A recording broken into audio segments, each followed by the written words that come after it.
ल साथीहरु बल्ल बल्ल पोखरा आइएछ हैन एक हप्ता पुरै चिल गरेर जाने हो नि त फेरि अनि एक हप्ताको लागि पुग्ने पैसा छ त हामीसँग पैसाको अवस्था त भोलि नै काट्नु फर्किनु पनि खालको छ नि एक्सक्युज मी हजुर तपाईको साइकलको स्ट्यान्ड खुल्लै छ oh my god thank you so much तपाईले मेरो ज्यान जोगाइदिनु भयो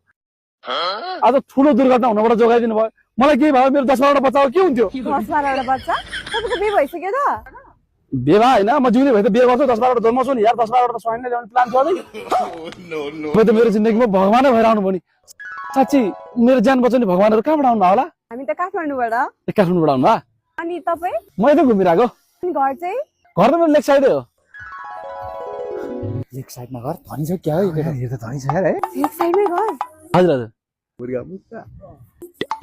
सुन न हजुर हजुर अब के बाटोमा बसेर चिन्जान गरिराख्नु बरु उता क्याफेतिर